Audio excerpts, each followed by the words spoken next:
share her journey with breast cancer. Catherine?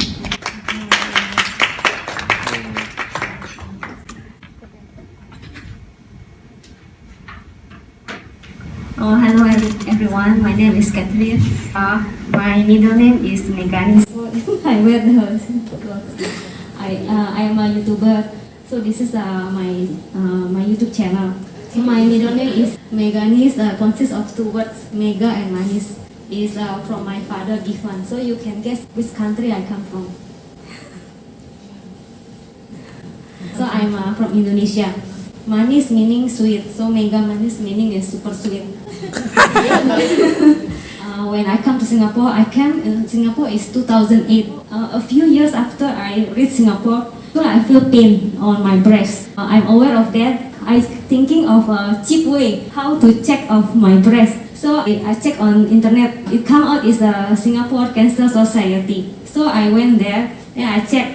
Then they found out it's nothing. But I feel pain. What is the cause of the pain? They asked me to go see doctor. But then I never go. I procrastinate. Because I scared to see doctor. A few years later, exactly on the 9th June of 2017, the day I was diagnosed with cancer. So before that, during my shower, I examined myself. I found a lumps on my breast during my shower. So actually I feel shocked. I delay to see doctor. It's because of one thing, I don't have critical illness.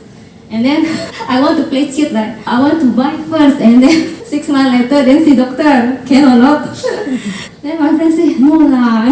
Also, I'm thinking of the cheapest way how to check. I have a church friend. My church friend is working as a nurse. So I go toilet, can you check? So she check on me, said, I don't know because she only a nurse, right? Then she keep asking me to see doctor.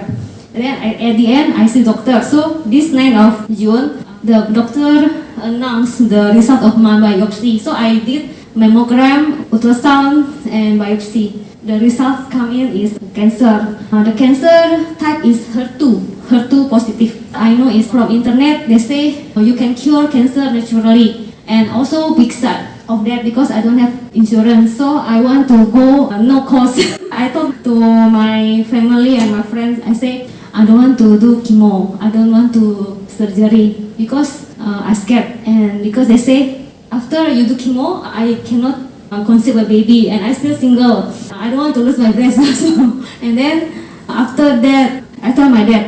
So my dad is my number one supporter, and only he accept whatever my decision. So okay, then my dad is the one who very busy to look for the alternative treatment. So then I flew to Jakarta. I'm from Jakarta.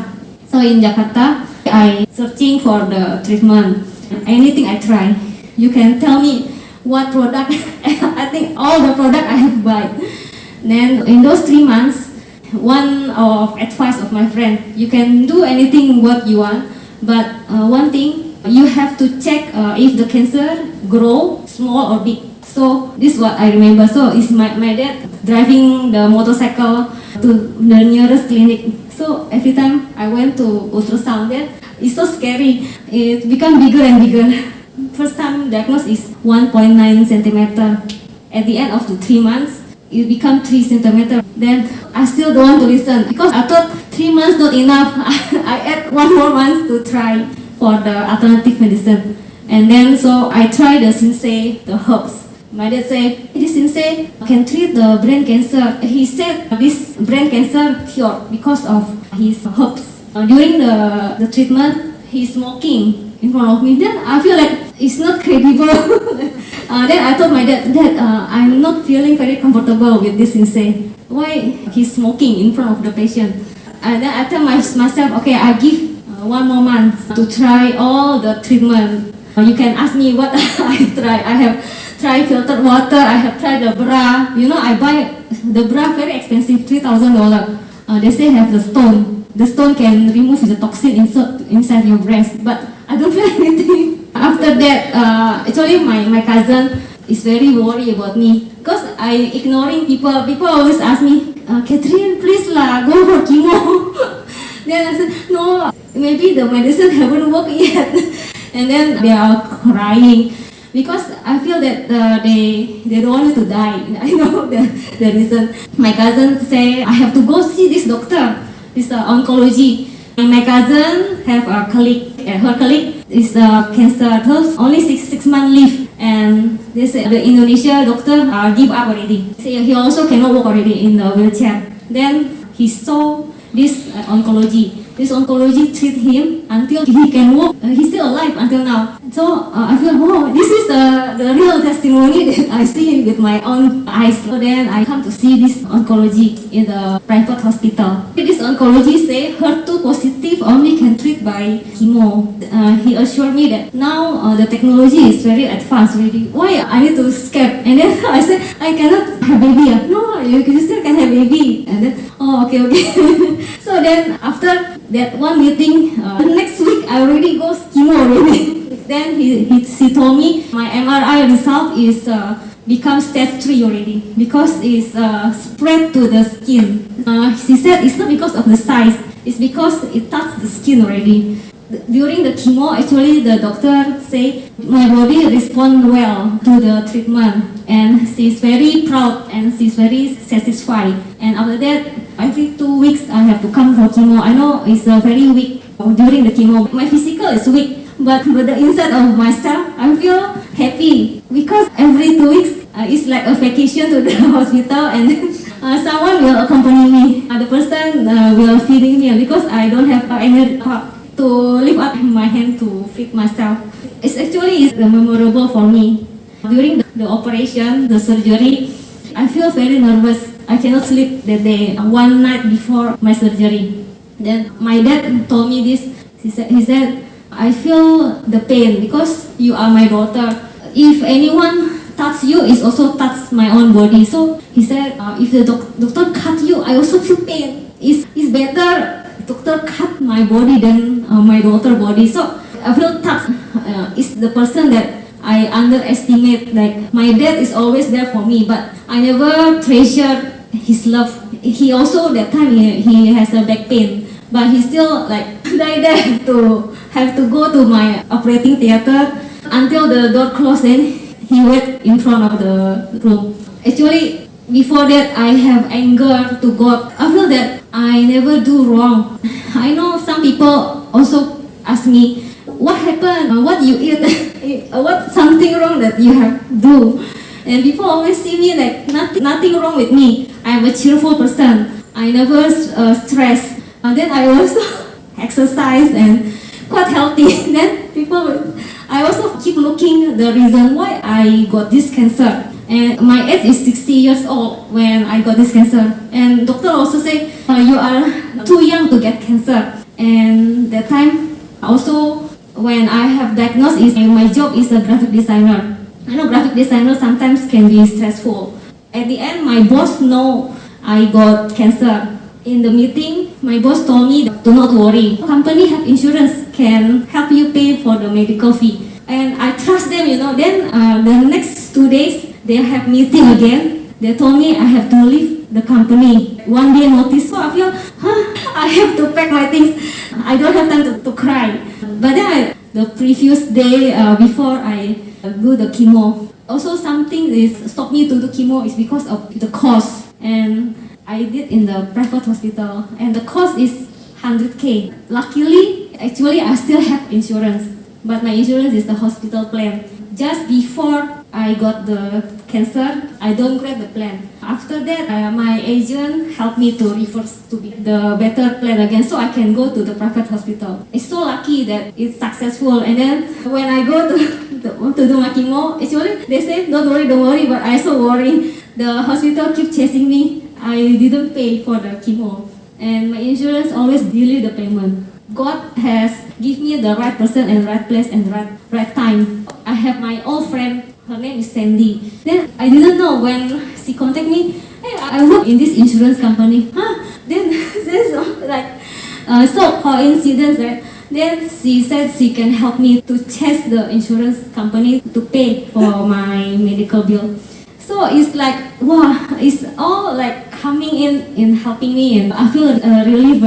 And actually my insurance also only pay 90%. Then during my treatment in Jakarta, and then I flew back to Singapore. Actually, my friends already did a fundraising for me. It's so surprised. A lot of people donate for my treatment. So all the 10% also paid with the fundraising. At the end, I feel that this cancer is actually a God gift for me. It's not like I'm unlucky to get this cancer. Actually, I lucky I got this cancer. I got this experience that people won't get experience this. Only myself. People cannot rob this experience to myself. I learned one thing. It's better if I have a plan early because I know I regret. Actually, before when I still study in university, I got both Prudential, but I'm lacking of commitment. I surrender early. So then I feel regret now. I got bought one insurance because I support my auntie, and I asked her, hey, why when I bought the insurance from you, you don't give me the critical illness? Her answer is that, hey, you want a cheaper premium, so I don't give you the critical illness. Wow. Then I feel that I'm so regret. I pay, every month I pay because I know what I'm paying. I also been doing several part-time job during the chemotherapy because the drug the good drugs, like my doctor said, in the government hospital it's not approved. Only in the private hospital is given this drug for the HER2 positive. It's the best drug that it targeted, and I don't feel painful as other drugs. So I feel it's all in the right place. I give the best treatment. That I'm so special because before the cancer, actually, I have been in a broken relationship. I have twice broke up with my ex-boyfriend. So this time, I feel in my anger, I also feel, nobody love me. My ex-boyfriend don't want me. And then now God also don't want me because God give me cancer. And then at the end, I now understand. It's not because God don't love me. It's opened my eyes that actually a lot of people love me. All of them, they don't want me to die. They keep asking me, and if I don't have enough money, they also give me the money. So during this, my cancer, the lesson is this me? I am so lucky. I have a lot of people who help me. How if other people who don't have anyone besides them to help them? So the planning early is very important. It's not to burden people, your loved one. Yeah. Sorry, my language. No. If you have any questions, you can ask me. Oh yeah, I also write the ebook. This is my ebook, and if you want to know all my story, I can give the free ebook. This is my Instagram. Let's give Catherine a warm round of applause. Any of you got a question you may want to ask for Catherine? Yeah. Okay. So when your employer terminate you for your work, who's there taking care of your expenses, like your financial? Oh yeah, actually when my boss terminated me, my friend asked me, you have to sue to MOM. Yeah, why you got unfair treatment? And then actually I went to MOM, and then MOM said my company have given me 3 months salary to compensate my termination. So during that time, I just use my savings, and also I have my brother. I live with my brother. I'm number 1 among 5 children. So I live with the number 2, my brother. So my brother have provide me. He is the one who angry with my boss. He called my boss and scolded my boss. Since then, I tried to look for a job. I almost get a job, but they reject my application because at that time I only 1 year, and they say insurance won't cover. And I told them, no, you don't need to pay for my medical. I can pay myself. But they say cannot. Singapore government not allow the company to not cover their employees. So they only want to cover me with insurance. So the insurance can cover some meanings, then they won't cover me, so they prefer to reject me. Yeah. I feel hurt, and it's very hard to get a job. And then so I find a lot of part-time job, and just recently in last year October I got converted to a full-time job, And my current one is a charity company, non-profit organization. The name is Kampung Senang. They are also helping cancer patients. Yeah, I think two things we can learn from Catherine today. Number one is always have a positive outlook in life, which I think you can see from the way that she shared, right? It's very, very positive. And number two is always to plan early. Yeah, let's give Catherine another warm round of applause. I think we are aiming to present a token of appreciation to Catherine.